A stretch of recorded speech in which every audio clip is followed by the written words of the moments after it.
আজকের ভিডিওটি টেকনিশিয়ানদের উদ্দেশ্যে বলবো। দেখুন, এখানে কিন্তু দুটি রেজিস্টার শর্ট হয়ে আছে এবং কি এই কাজটি মূলত একজন টেকনিশিয়ান নিয়ে এসেছে। সন্ধ্যার দিকে হুট করে এসে বলল যে ভাই, আমি এটার সিপিইউ রিভলভ করেছি, বাট এটার রিবলিং করার পর র্যামটা আমি রিভলভ করে বসাতে পারছি না। র্যামের লাইনগুলো পরিষ্কার করে ঠিকমতো বসাতে পারছে না। মূলত র্যামের লাইনগুলো যখনই বসায় বলগুলো শর্ট হয়ে যায়, এটা হচ্ছে তার প্রবলেম।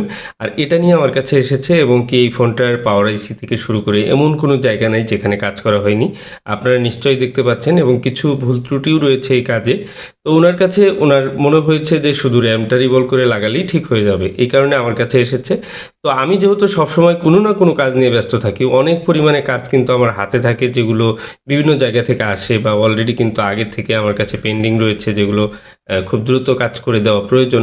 সেই কাজগুলো নিয়েই সবসময় ব্যস্ত থাকি। হুট করে একজন আসলেই তার কাজটা যে আমি শুরু করে দেবো বা তার কাজ করব, এই ধরনের ফ্যাসিলিটি কিন্তু আমার এখানে টোটালি নেই।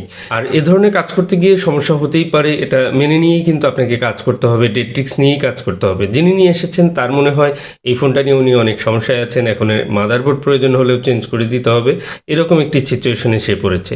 তো এরকম অবস্থা পড়ার আগে অবশ্যই আপনাকে নিজের উপরে আস্থা রেখে তারপর কাজ করতে হবে। আপনি যদি এই কাজটি না করতে পারেন তাহলে এত বড় ঝুঁকি নেবেন না। এই ফোনটা নাকি প্রবলেম ছিল শুধু নেটওয়ার্ক ইমার্জেন্সি কল, আর ওনার ধারণা যে এই ফোনটার সিপিইউ রিভলিং সব কিছু পারফেক্ট রয়েছে, শুধুমাত্র র্যামটা রিভলভ করে বসালেই কিন্তু ফোনটা অন হবে।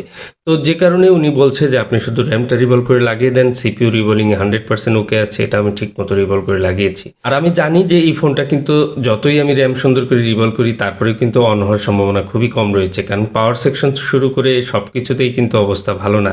তারপরেও ওনার সান্ত্বনার জন্য আমি কিন্তু এই র্যামটা রিভলভ করি।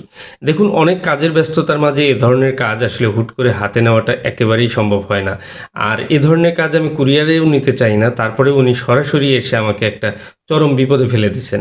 তো ওনার কথা হচ্ছে যে সন্ধ্যাবেলায় এসে বলছেন যে আমার যত সময় লাগে আমি থাকবো, কিন্তু আমি তো আর সারা রাত ধরে একটা সিপিইউ রিভলের জন্য বসে থাকবো না। যা হোক, আমি এটার র্যামের সিলিন্ডারগুলো সুন্দর করে আমি রিভলভ করে আমি আবার চেক করি এবং কি চেক করে দেখতে পাই যে এই ফোনটার কিন্তু সিপিইউ অলরেডি শর্ট। আর এই কাজগুলো কিন্তু জটিল প্রক্রিয়া, এগুলো স্টেপ বাই স্টেপ আপনাকে করতে হয়। শুধুমাত্র 10 মিনিটে ভিডিও দেখে কিন্তু এই ধরনের কাজ সাকসেস করা সম্ভব না।